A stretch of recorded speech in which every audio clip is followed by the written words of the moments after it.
Okay, so Professor Gu is away at a conference, so I'm taking his class for today. So my name is Professor Lachowski. You don't know, but you probably won't see me again this semester, so it doesn't really matter. Okay, so last day Professor Gu started talking about system analysis. And just to review that, in analysis, what are we trying to do? We're trying to get a logical structure, logical internal structure for the system in terms of objects that interact to carry out the use cases that we discovered or analyzed during system requirements. Okay, and in order to do this, we create three kinds of analysis objects or classes. Can you remember what they are? So there are three kinds of classes or objects that we use in analysis to structure the system. And the first kind is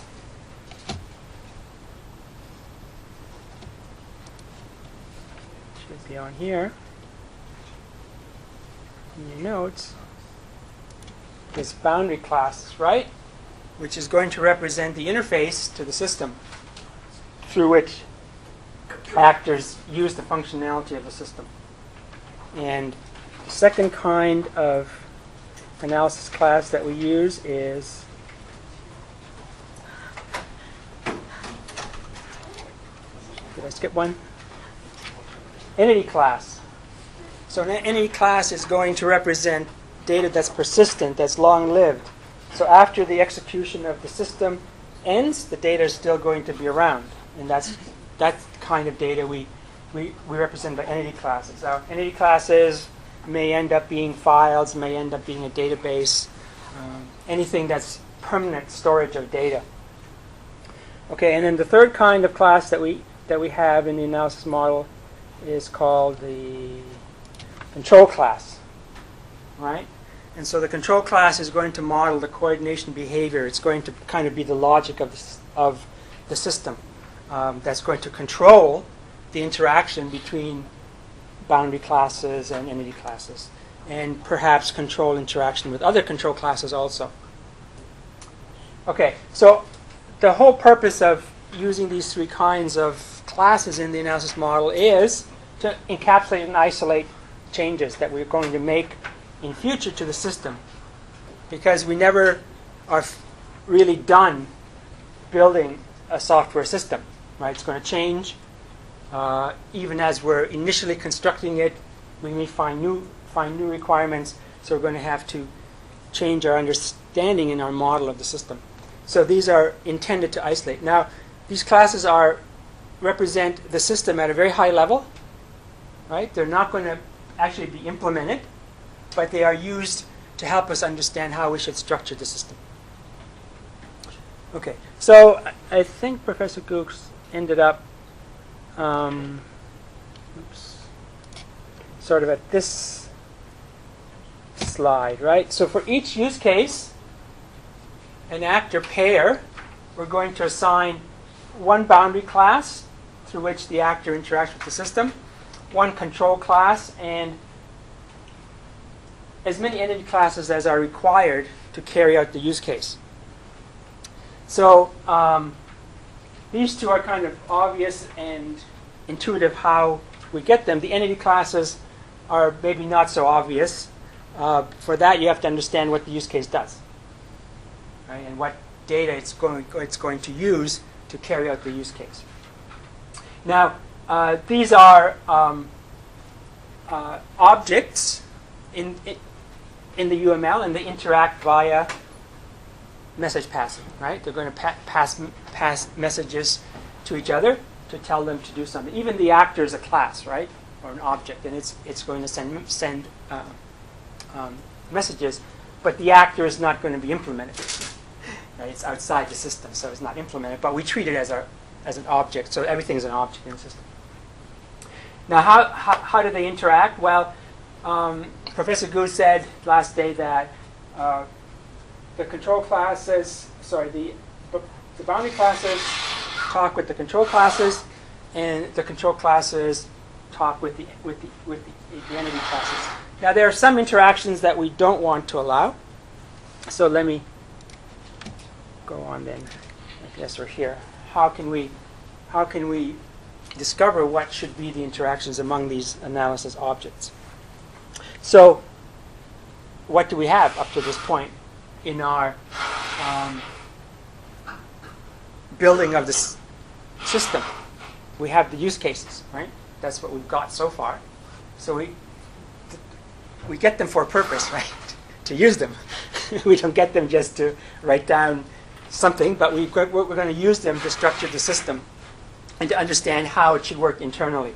So use cases are composed of concrete instances of their execution called scenarios. So we look at a scenario, an actual execution, because these objects are going to represent the execution of the system.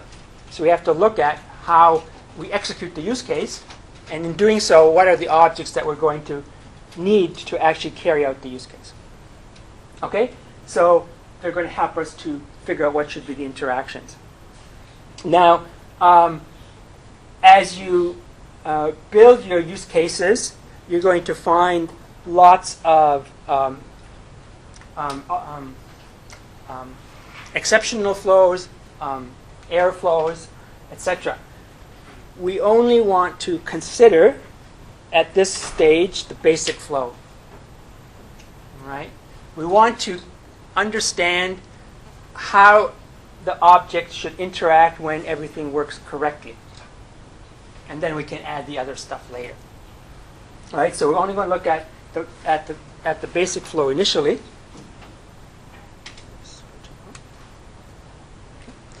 And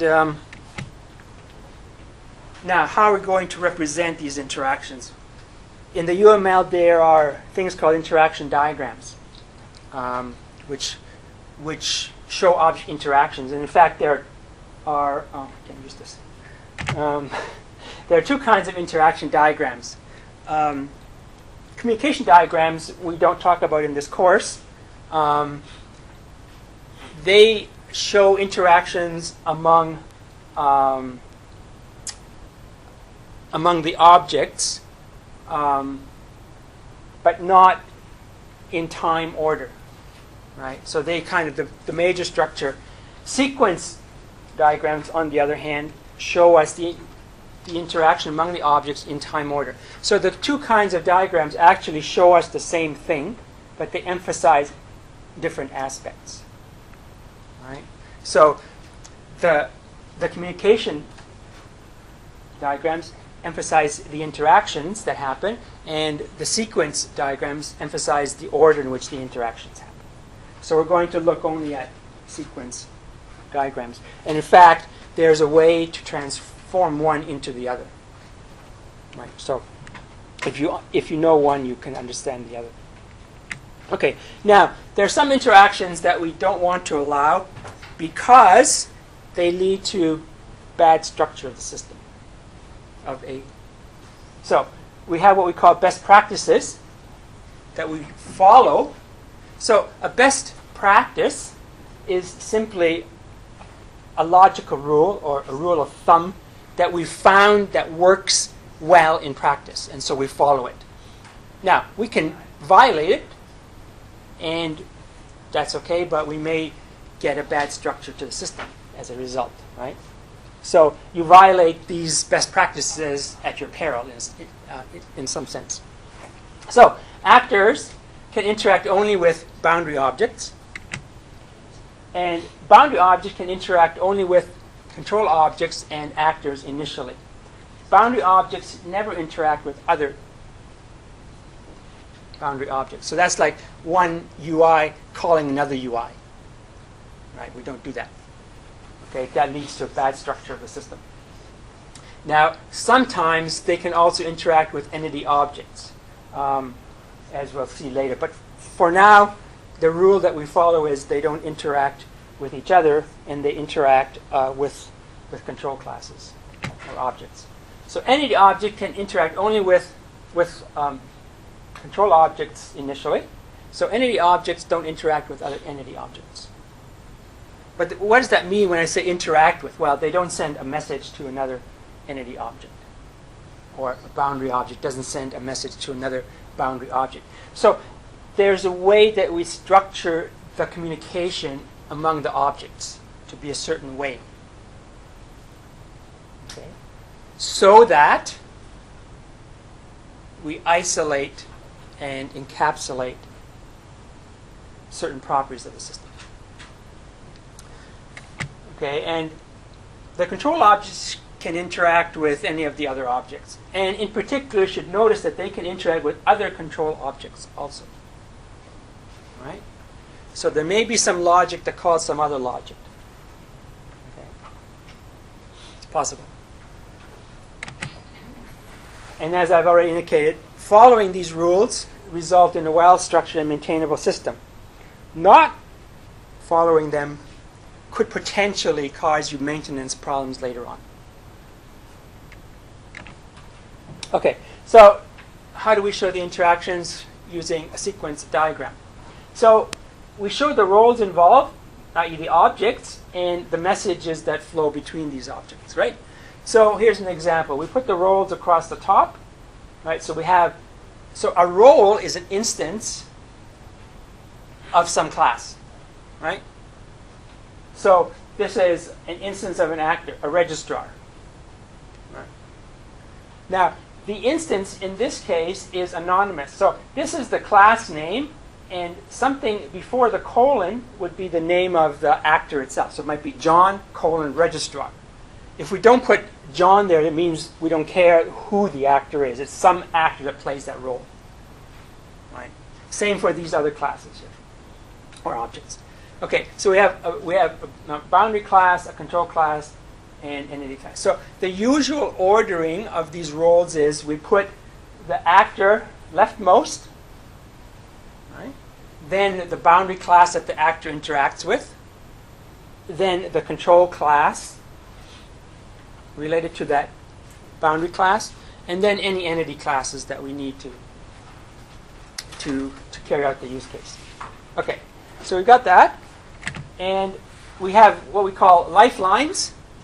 So these are going to be lines to which we send the messages among the objects. And relative time goes from top to bottom in the diagram. So something that's higher up comes before something that's lower down. Has to happen before, right, in time. And it's relative in that it doesn't matter how far apart you put it, one's before, one's after, right? It doesn't mean it's much more later or much earlier if you put it closer or further apart.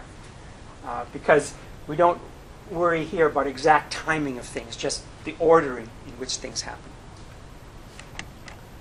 And then we send messages, okay, from role to role or object to object. Okay, and we label them. Now, the labels that we put on the messages here are high-level labels, not actual operation calls. They indicate what we want the called object to do for us, right? So the actor wants the UI to set the course information, for example. On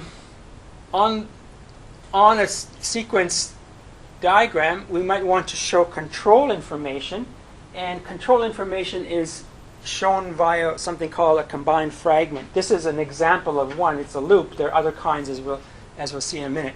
So this shows control information.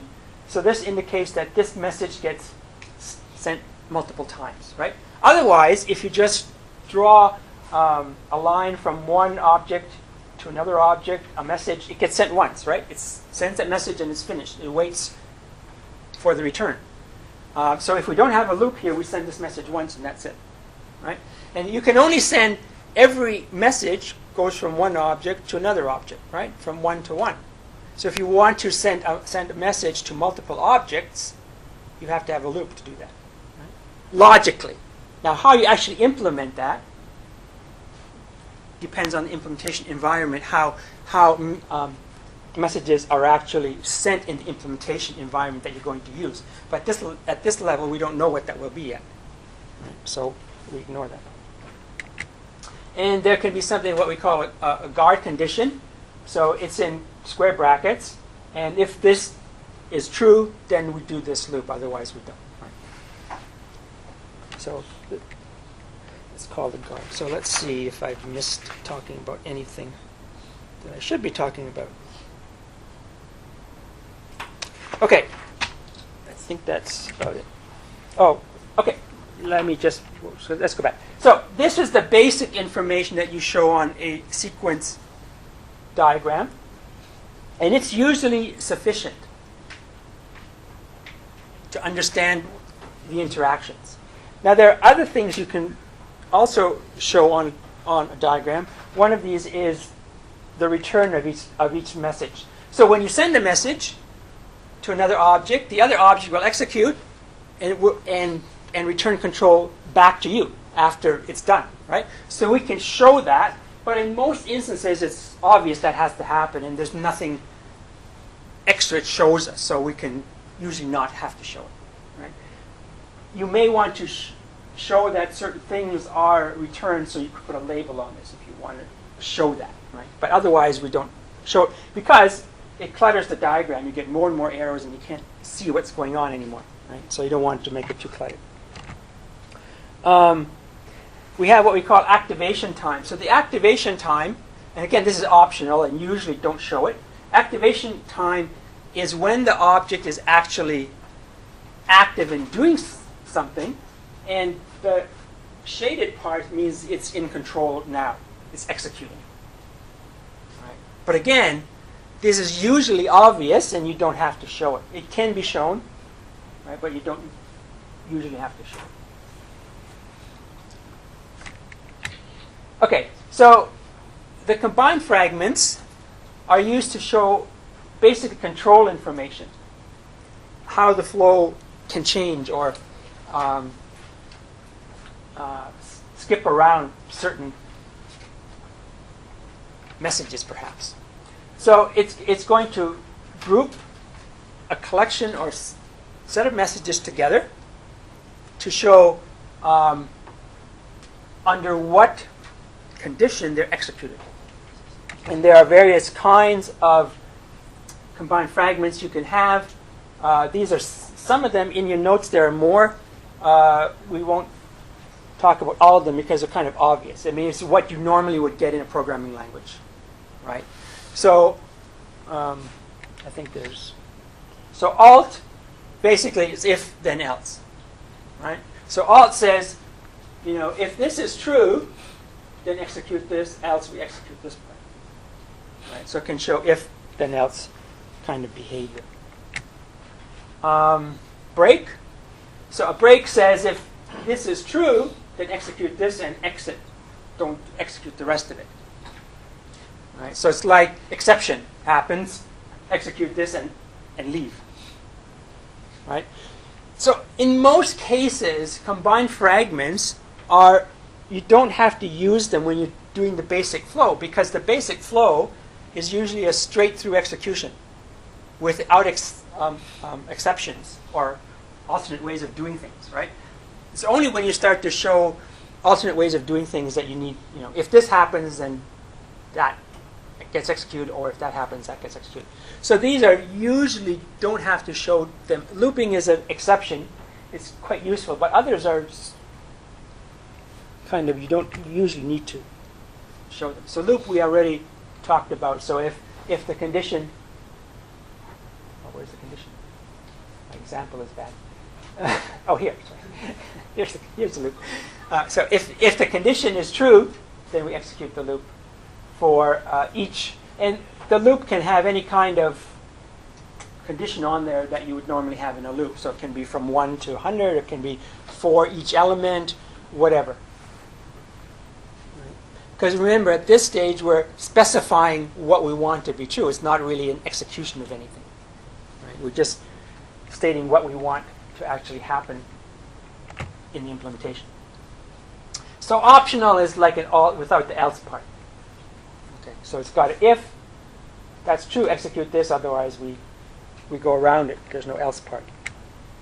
And parallel says we start the execution of these two subparts at the same time, right? So when we call this object, these two parts will execute in parallel. Of course, there has to be a way to implement that. Right? This is what we want to do. How do we implement that? So there are other ones in your notes, like I don't know, assert, consider, etc., etc. So you can look at your notes. They're kind of obvious what they do, I think. Okay, so let's look at an example of how we construct a sequence diagram for a use case. So our starting point is the use case. And we need to look at the flow of events for the use case. And what do we look at in the use case? What part of it? We look at a scenario, right? A scenario, because that's an actual concrete execution of the use case. The use case itself is a high-level abstraction of a number of scenarios that we've looked at and say, okay, we can do this, we can do this, we can do this. What's the common part? We put it into the use case. Right? But a scenario then is one concrete execution through the use case. So that's why I need this off, because I need to. So recall this use case. For the ASU example, we select the courses to teach for a professor. And we had the flow here. So there's a basic flow. So the basic flow actually combines a number of scenarios that can happen for this use case. One scenario is that we create a new schedule. Right? So we're going to execute through here, and if we select create, then we execute this part. Right?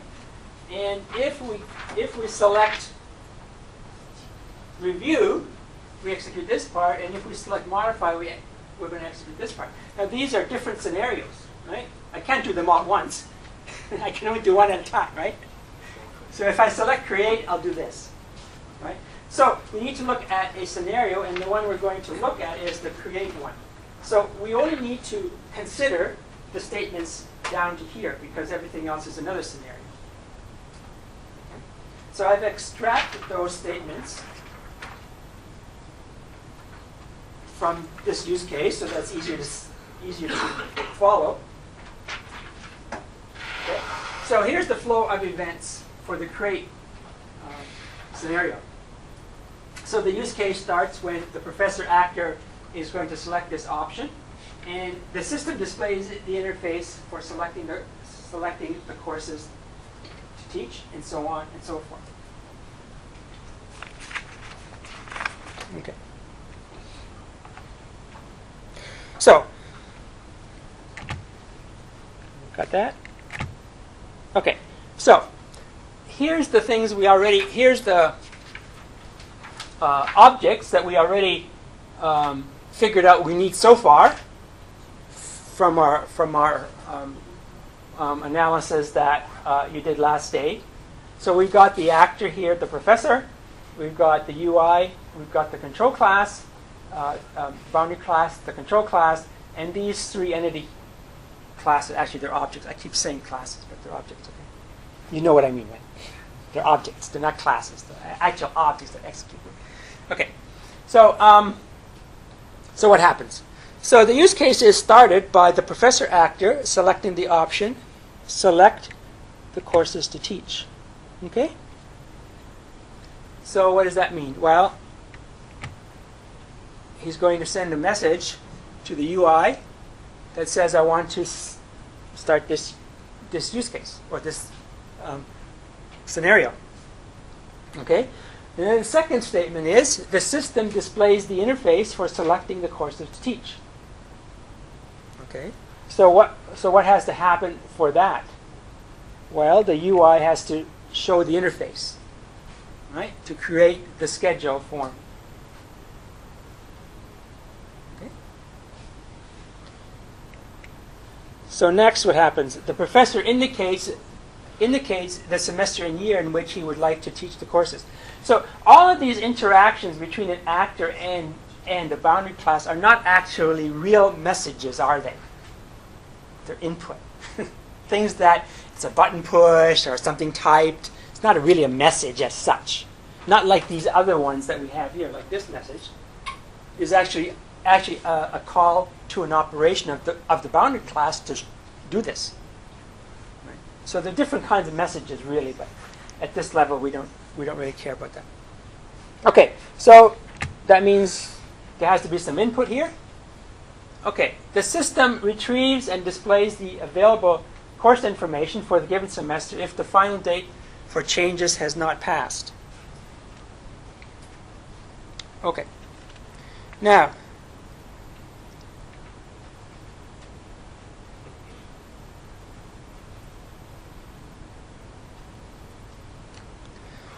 so there's a message now to retrieve the course offerings from the boundary object to the control class.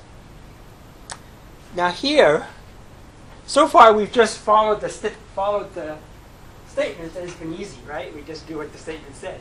But now, retrieves is a very high-level thing, and lots of things have to happen now to actually retrieve this information, right? It's not just one message to the control class. We have to actually find that information, format it, and show it in the interface. So lots of messages have to be sent now to do that. But the first thing we need to think about is, okay, where to check the deadline. So it says, if the final date for changes has not passed. So where is this information kept?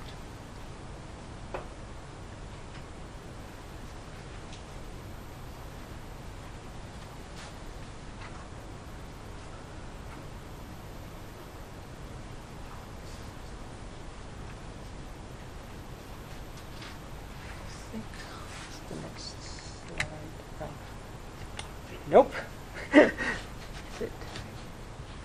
I forget. Oh, I didn't have that slide. Oh, yeah. So,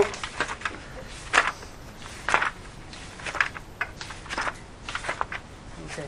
I think I need to get out of this mode. But let's before I do that, let's think here. This is information, right? That has to be permanent, right? It can't be kept in a program variable because when you exit the program, the variable's gone, right? You have to get it from somewhere, right? So it's going to have to be stored somewhere. You certainly don't want the professor to input it every time he runs this scenario, right? Because there's many times you might run this and they have to know what it is, and so that's not an option. It has to be stored somewhere. So that means it's going to be, it's got to be where? It's got to be somewhere in the domain model, right? So let me. There should be a domain model before. Yeah, I didn't print this one out. No, this is not the right one.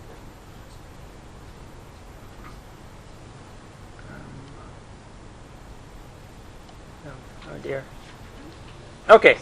I don't have that domain model because it's in my previous notes and I didn't print it. Okay. Sorry about that. This is actually after the revision. So before we do the revision, actually we don't have the semester. If you go back in your notes and you look at your domain model up to this point, you'll find that in the course offering you've got semester information, right? Go back and look. I should have that slide here, but I'm sorry, I don't have it. I've only got the revised one, which doesn't help. And okay, so if you look at what you've constructed of the domain model up to this point through the requirements phase, you've got everything except this class. right? And the semester information is an attribute of the course offering. Now, where would you store the deadline? Well, you couldn't store it. If you store it in course or in offering, right? Think about that. That means you have to store it multiple times. Right? If you make it an attribute of course offering, right, well, every instance of offering will have that value. Right? If you make it an attribute of course, every course will have that value. Furthermore, courses are offered in several semesters, right? And so you have multiple deadlines, right? For every semester, there's going to be a new deadline. And even an offering might be offered, well, maybe probably wouldn't be offered it could be offered in multiple semesters, right? Well, no, actually, it's only offered in one. But anyways, if you store the deadline information there, you're going to repeat it for every instance of it. So this causes us to rethink our domain model design, right? It's not good to put it here or here, but if we think about it, even the semester information, if we put it into course offering, every offering in that semester has the same information. It's kind of redundant, right? You're storing it multiple times. So better to break out the semester as a new class related to the offering, and now it's natural to put the deadline information here because every semester has one deadline when you can no longer select your courses or when you can no longer register for a course, right? So we see that this requirement to check the deadline, now that we're trying to execute it, right, makes us think, where should we put that? And we look at the domain model and say, we should actually have another class here, semester, to store that information, where we can access it from. Okay? So, which slide was that?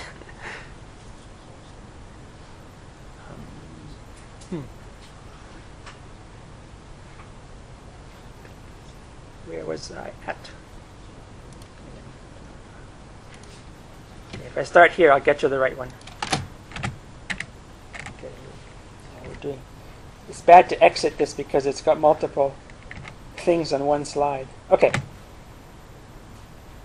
So where to check the deadline? Well, we've argued now we need this semester. So we've got this new object, semester, where we need to find the semester, and in the semester we're going to store the deadline information. Right? So we first need to find the semester. And how do we find the semester? Well, we input the semester here, right? And the year. So we can easily find it. Okay, and then, yeah, that's what this is going to do. This is supposed to show that this is going to cause this update to the domain model, which I already showed you. Okay, go back. Okay, now we keep going. So what are we still trying to do? Well, we're still trying to display the available information for the given semester. So now, what do we need to do next? So when we check the deadline, what's going to happen? Has it passed or not passed? Which one? Basic flow. Hasn't passed. The basic flow means everything works correctly, without errors, without exceptions, right? So for this scenario, everything works. The deadline hasn't passed, so we go on. If the deadline has passed, then that's a different scenario, right? Because we can't go on at that point. So basic flow, everything works, right?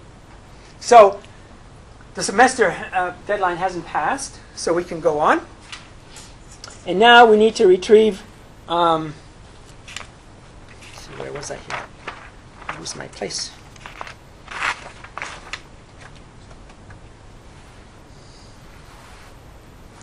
Okay, semester. Okay. So to make the deadline check, we first have to find the correct semester object using the semester and year values, as I've already indicated, supplied by the actor. Message 5, that's, this week. There's actually numbers over here off the side of the screen, right? Message 5. This thing needs alignment. Okay, so that's message 5, okay? And then we get the change deadline for the given semester, so that's message 6, right? We get the change deadline. First we need to find the semester, and then we get the deadline. And of course it hasn't passed for the basic flow. Okay, so having made the deadline check, we now retrieve the course offering information. So this is going to be, we get the course, right?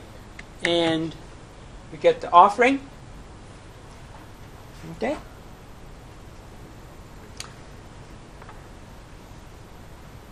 And then we get the new object. Where did this come from?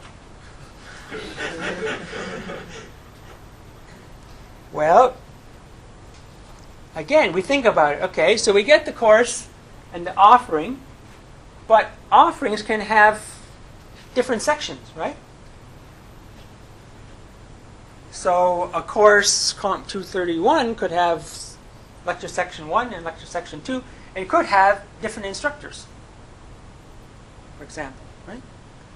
So we figure out, there should be a new class here in the domain model to store the section information, because what the professors actually will select is the section of the offering that they want to teach. Maybe they will teach all of the sections, but they still have to select the section. So this causes another update to the domain model. So in between the professor and the offering, we insert a section class, right? So a professor can teach multiple sections. An offering is made up of a number of sections, and so on.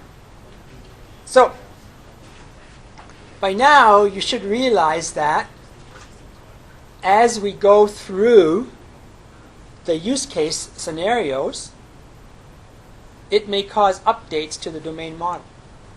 Because what we thought was the case when we analyzed it without looking at how we're using it, right, actually is not the case. There are things that are missing. Right? And this is common, right? You execute a use case or scenario of a use case may cause update to the domain model. Right? Because information that you need just isn't there. You've missed it. And why? Well, because it wasn't in the requirements. The user didn't tell you. Right? Or they knew it, but you never asked them the right question. Right? So you didn't find it out. Right? And this happens. Okay, so we have these two new objects. So we get the offering, we get the course, the offering, and the section, and then we display the offering section. So we're actually still at statement 4 here, right? Up to this point. So all of these messages here, from here to here, are to execute one use case statement. Right? Because it's high level. It just says do this. Now we have to figure out, well, how are we going to do this? Right? We have these objects. How can they interact to actually accomplish this goal? Okay, so now the next statement 5. The professor selects the courses that he would like to teach. Okay, well, that should be easy. We select the course sections, right? We've got them displayed, so we just have to select them. And then we confirm the selection. So that's another message. And after that, the system creates the teaching schedule in the database. So in order for this to be accomplished, what has to happen? If we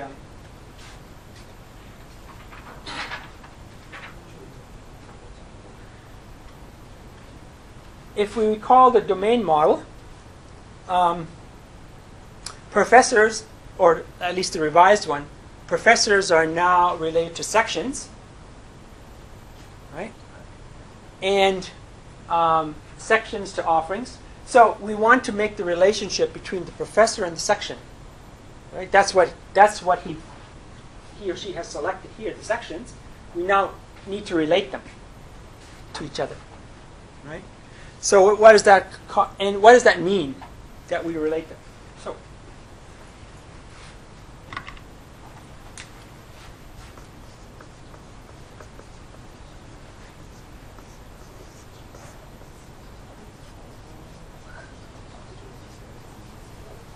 and there's other things here, but this is the relationship association we want to create, right? We've got a professor, we've got the sections that he or she has selected. Now we want to say, well, these ought to be related. So we need to make the connection here, right?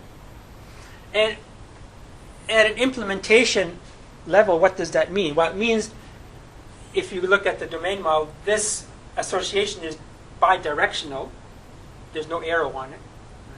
That means that the professor instances have to know about their sections, and the sections have to know about the professor that they're related to. Right? So that means we need to update this object and this object to tell each other that information. Right?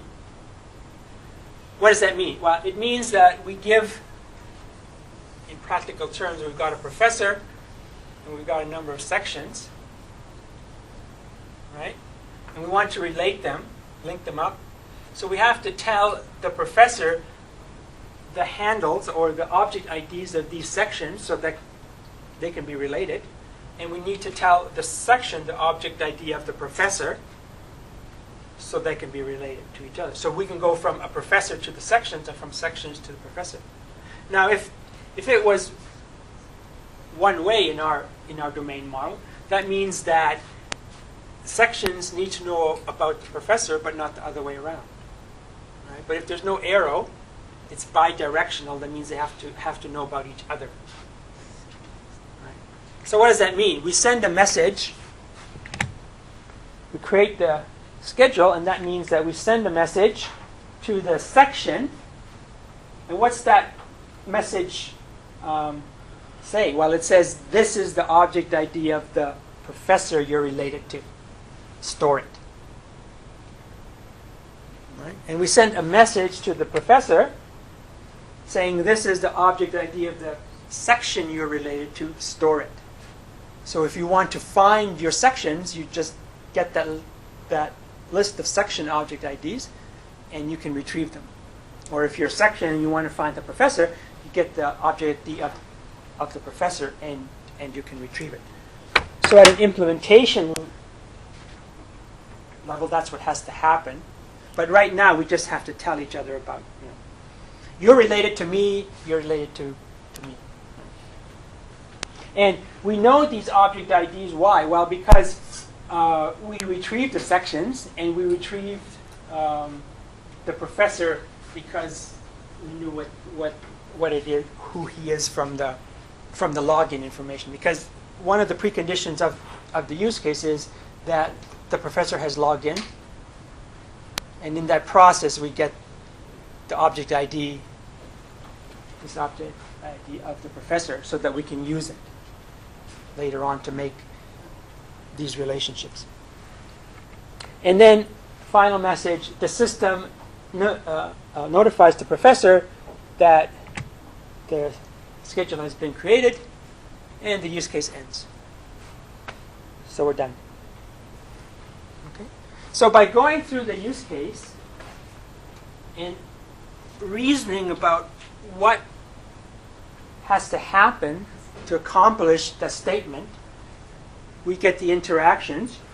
And we get the interactions also by following the rule of how objects can interact. Right? So you don't see any messages here from an entity object to another entity object.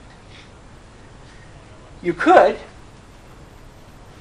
say, okay, we get the course, and the course will send a message to the offering, and the offering will send a message to the section.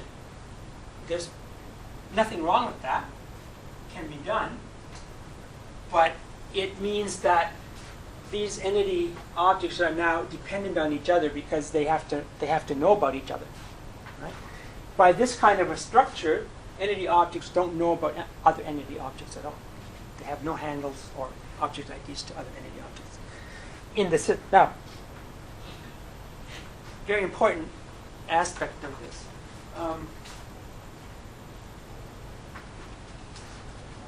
If you look at your domain model,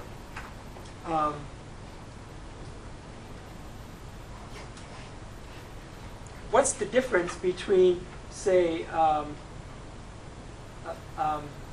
connection like this in a domain model, and actually a communication diagram? You would show it. You could show it.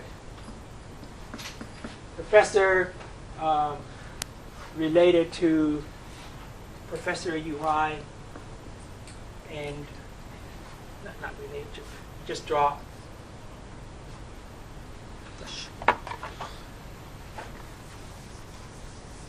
So a communication diagram is also an interaction diagram, which, like I said, we're not going to talk about in this course, except I want to illustrate one thing. It would show it like this, and it's connected to a control class, and the control class, actually, if you go back in your notes to last day, you're actually drawing a diagram like this almost, because you've got the actor, the boundary class, the control class, and then the entity classes, right? And their interconnection is like this, right? And messages flow along here, so you can show a message flowing this way and a message flowing this way. These messages here can be written on these connections. Okay, so and that's a communication diagram. It's just you transform that in this way. Now the question that I was asking was, so suppose we have professor and section, and this can also be professor and section and course and whatever other ones we have. I don't have to draw them all. Right? Now remember, these are just special icons that we use. We could draw this like that. Right? And we could draw this like that. And just up here we say entity, right? Entity as a stereotype. Entity as a stereotype. Okay. Now, my question is, so you've got these connections, and we could draw a control class also, as a box, right? With a control stereotype, right? So my question is, these lines in an interaction diagram, and these lines in a class diagram or domain model, what's the difference between them? At one level, there's no difference. They're both associations.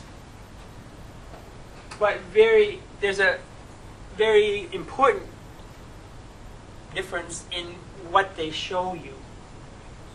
So this line in a class diagram for a domain model is a static relationship. Right? There's no message that flows along here. It's static. It just says this is related to this in some way. These lines, on the other hand, are dynamic in some sense because messages flow along those lines. Right? So this is actually showing you the dynamic execution of a use case, and this is just what data sits in the database. The diagrams are the same. It's the same kinds of constructs used, the same kinds of lines, but they're showing you completely different things. So is this class and this class the same class? This professor and this one the same It's representing the same information, but they're different kinds of classes. Again, this is a class in the execution in a program. This is a class in a database. So this is static. This is dynamic. All right? What you need to do when you're executing your use case is to retrieve your data from your database, put it into a class in your program so you can manipulate it. Right? And then after you've manipulated it, you write it back. When the program ends, this goes away. There are no more instances of this, right? When the program ends, this instances of this stay because they're static. So there's a difference. You have to realize that when you're drawing a sequence diagram or any kind of interaction diagram, the classes you're showing are dynamic classes. They are classes in the execution or objects in the execution of a program. And in a domain model, they're not in any program. They are just showing you the structure of static data that's stored somewhere. So there's a big difference between the two. And it's important that you realize that difference. Okay, so the question now, I think, becomes, is the ordering of the messages correct? Ordering of these messages. So we've got, first we get the course, and then we get the offering, and then we get this section. But is that correct? Well, actually, first we find the semester, and then the course, and then the offering, and the section. Well, can we do it that way? That's the question. If we look at the domain model, our revised one after we added these two classes, section and semester, well, in the domain model, statically, a section knows about its offerings, right? And an offering about its course. So we get the course first. Well, actually, we can't, because for the section doesn't know about the course at all. Right? What does it mean to get it? It means you have to have some kind of way to access that information. There has to be some relationship between your section and the thing you're going to access from the section, right? It has to know about what it's related to. So if we do the course first, that's actually not a correct ordering, because we don't know what the course is until we get the offering. Because the section is related to the offering, so it has object ID, or what I call handles, to the course offering, and the offering has handles to the course. So a course knows about its offerings, and a section knows about its, an offering knows about its course, and a section about its offerings, but a section doesn't know anything about its course except through the offering. Understand that. You have to understand why that's so if you don't ask me questions. It's very important because if you try to execute this use case in this order, well, when you get to here, you're stuck. You can't get the course because you have no handle on the course, no object reference for it. It can't be done. So you actually have to switch these two around. Get the course first, and the offering first, and then the course. Right? Sorry, I'm talking about the semester. Okay, I'm confusing you, right?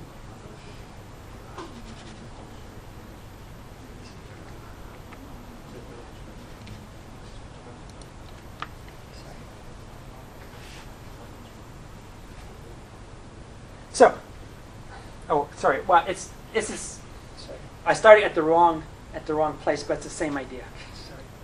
Okay. We started actually at the semester, right? Right. We're starting at the semester. Let's go back. Sorry, I was confusing you. We start at the semester. We find the semester, right? But from the semester, we can't get the course because in the domain model, the semester is not related to the course, just like the section is not related. So from the semester, we can get the offerings of the semester, but not the course. Right? So we have to first get the offerings and then the course. So my conclusion was right. I just started from the wrong place. So these two still have to be swapped. knowing the semester, we can get the offering. Knowing the offering, we can get the course information. Right? And section information from the offering, we already know, right? Because we've got the offering first. So these two have to be swapped. And actually, these two ordering, after you swap this, whether you do that or that, doesn't matter, right? Because of how it's related in the domain model. Okay, so we actually need to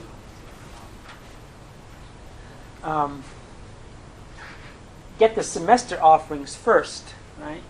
What does that mean? That means these are, from the semester, we get the handles or the OIDs of the offerings for that semester. And then we can get the offerings. As part of this message, we return the handle for the course. So you have to think through, again, how you're executing the program. Or, sorry, executing the use case. Right? And what information you're going to get as a result of each message that you send. So logically, we get the semester. From the semester, we get the offerings. Well, first of all, we check the deadline. It hasn't passed. Then we get the offerings. There's no point to get the offerings and then we check the deadline and it's passed. Right? So, there's some logic here as to why we do it in a certain order. Right? So we check the deadline, hasn't passed. Then we get the offerings. The offerings are handles to the course offerings. Then we can get the course offerings because we have a reference to them. From each offering, we can get a handle on the course. Right? This can return that information. And then from the offerings, we can also get the section information because offerings are related to the sections. The offerings have the handles on the section. So actually, from this, we can return both the handles of the course and of the sections.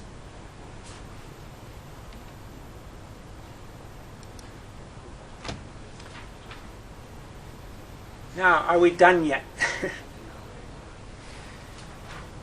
in the interactions? Okay, so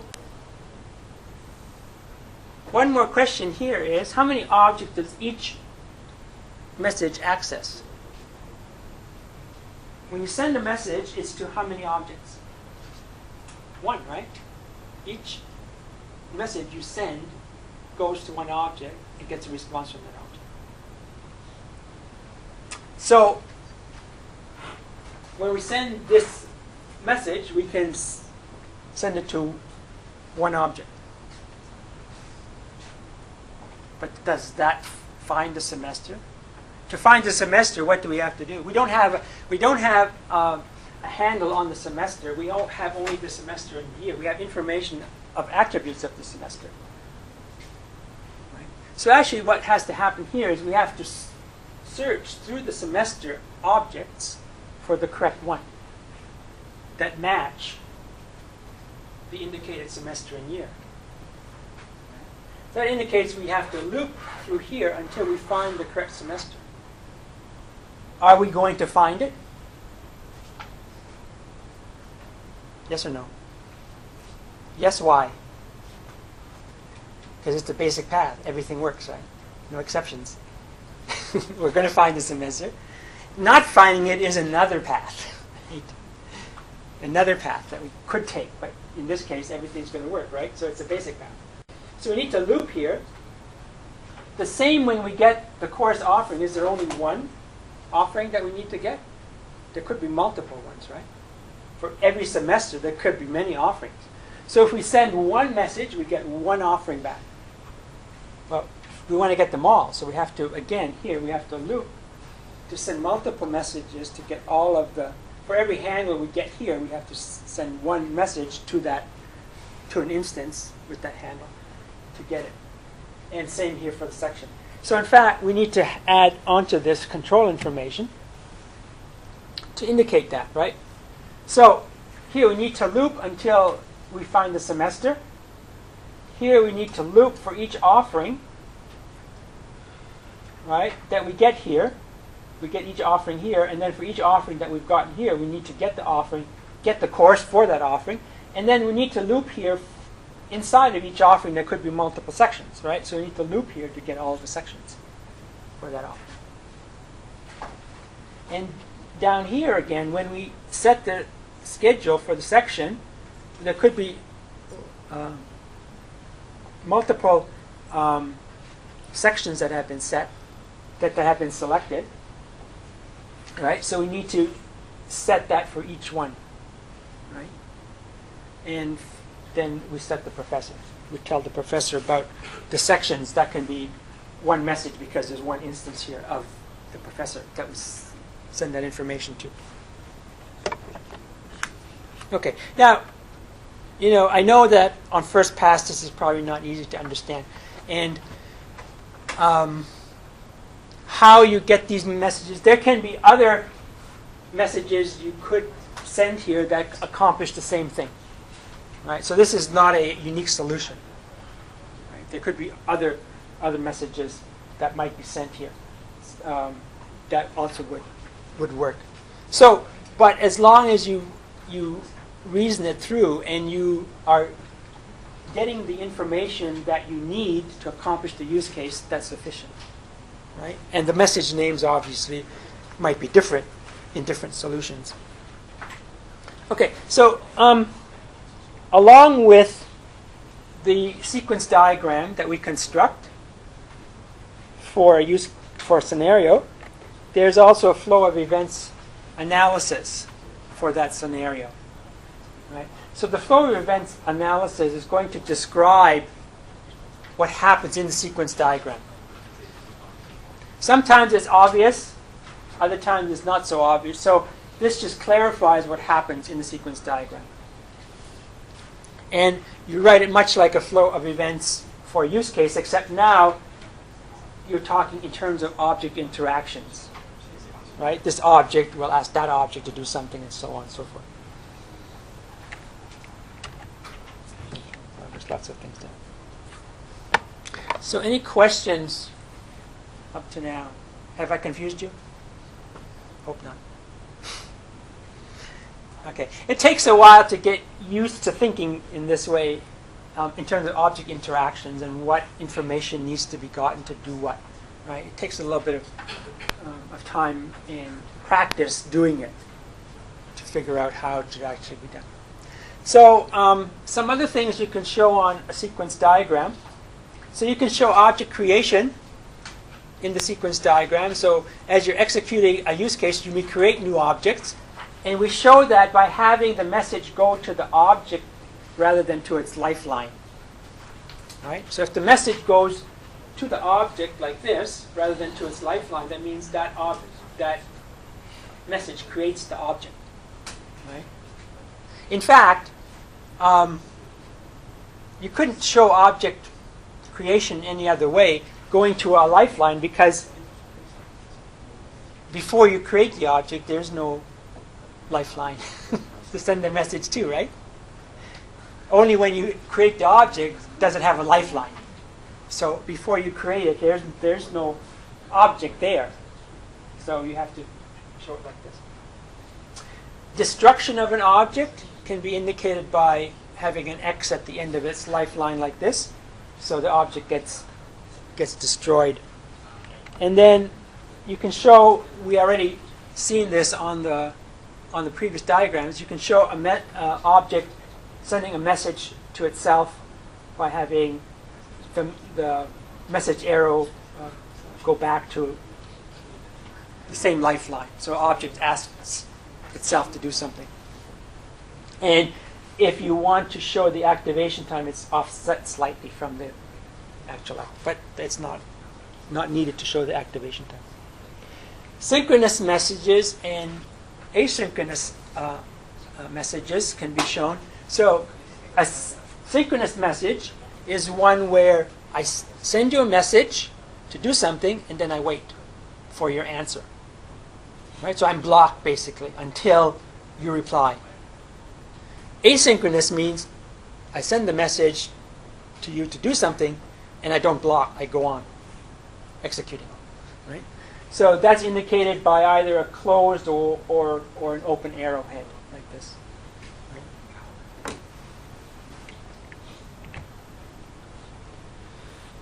So some notes about sequence diagrams. So as you can see, they can quickly get quite cluttered. And in the diagram that we constructed, it's for one scenario, the basic flow. If you started to show exception paths and alternate ways of doing things, it would get much more messy and complicated. So the idea is to keep them simple, right? To understand the interactions. So the interactions is what we want to see, and that ought to be visible and reviewable. So, and then which operations go with which classes is actually the purpose of drawing these diagrams, right? So later on you can say, okay, well, this is what I want the object to do. What's the actual operations that object needs to have to accomplish that? So each message might actually result in more than one operation being executed in the object when you get to the next level of design. And knowing this really requires experience in doing it. And as I've already indicated, there's no single right answer. There are many ways to create a design and end up with working code. As long as the interactions are okay, you're fine. Because even some of the orderings don't matter, right? You can do one first and then the other. So it's a different diagram, but the end result's the same. Okay, so there's a sequence diagram example here for you to do. I don't know how Professor Gu runs this part. I would normally have you work on it yourself first. Try to construct the sequence diagram for this use case. So you've got the domain model. And I think he asked you not to look at the answer before you try to do it, right? I mean, there's no point in you looking at the answer and then, oh, look, there's the answer, yes. And you have no idea how you got that answer, right? So the whole idea is that you try it first and see if you can get the answer or close to the answer. As I said, there's no one right answer, but at least the interaction should be similar. So maybe I'll just let you what you have in your notes anyway. I don't know what you have in your notes. So do you actually have the answer in your notes? Protocol. Oh, this is not easy. You know, this is you have the answer? Example. Oh, you don't have the answer. So you don't have the answer, right? Oh, you got the answer. Well, how come he doesn't have the answer? Okay. Well, I think in the interest of time, since there's only 10 minutes, let me just run through it. So the idea is basically the same. Let's see, go ahead.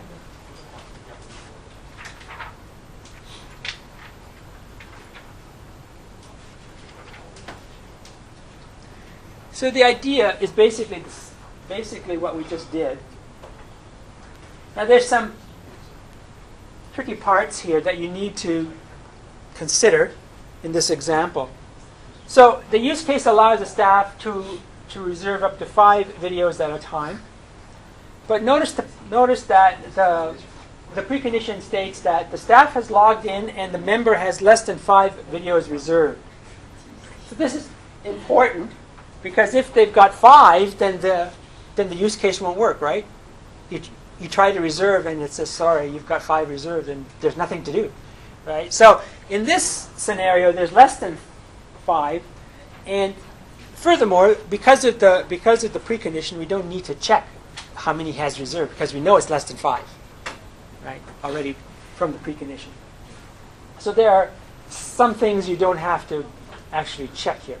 So the use case begins. So now how do I do this? Because I don't have this slide to put over there, but I do have it here. So you have it in your notes, so that's okay. So we create the interactions as follows, right?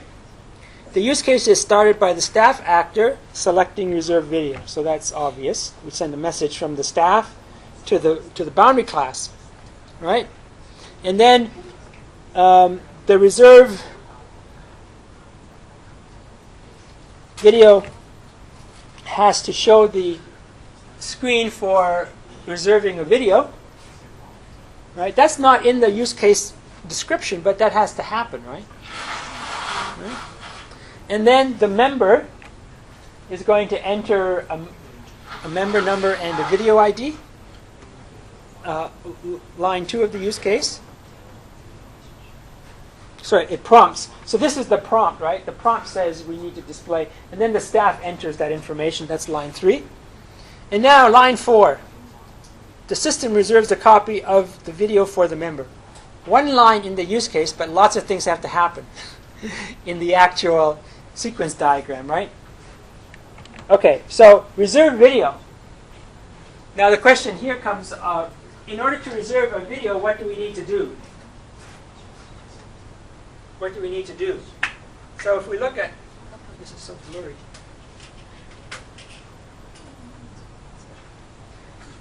If we look at our domain model, we've got a member, and what we want to do is to create an instance of this association, right? We know that it's less than 5, so we can create it. So we want to create this, and how do we do this? Well, again, notice that in this diagram, some of the associations are directional, like this one and this one and this one, which means that an instance of this class has handles to its related rental copies, but not the other way around. The rental copies don't have to know which video they're related to. Right? That's what it means to have an arrow on there. If there's no arrow, it means it goes both ways. Right? They have to know about each other. So in this case, it goes both ways. So we have to tell a rental copy about who is the member that has reserved it, and we have to tell the member which is the rental instance they've reserved. Okay. So how does that happen? Well, the first thing we have to do is to find the movie, right? Because all that we've got is a video ID. In the domain model, well, in your notes, the video ID is in here, right? Is in the movie video. We don't have an instance of this. So we have to find the movie using the video ID, right? And of course, we have to look through all of them until we find the one. So we have to loop here until we find the movie using the video ID to find the instance. Why? Because the instance of a movie video knows about its rental copies. Notice the arrow, right? So it has handles to its rental copies. So when we find the movie video, we get those handles to the rental copies. Well, sorry, here we get the copy information. I guess we do it this way. And now what? We have to find an available copy. All right. We have the handles, i.e. the pointers or the references to the rental copies, but they may not all be available, right? We have to find one that's available. Some of them may be rented, some of them may be reserved. So we have to find one that's neither rented nor reserved. Right? So that means we need to search through all the rental copies using this information here that we got to find an available copy. And now, because it's the basic path, do we find a copy? Yes. Right? It's the basic path. It works. Not finding a copy is an exception. It's a different scenario. Right? So we find the copy.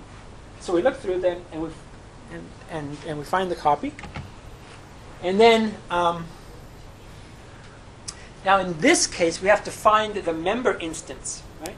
All that we've got is the member ID, or sorry, member number, which is an attribute of this class, but we don't have a reference to it, which is what we need to make the relationship. Right? So we need to look through all of the basically search through using the member number to find that instance, which gives us the object ID of that instance. Why do we need the object ID? Or the handle of it?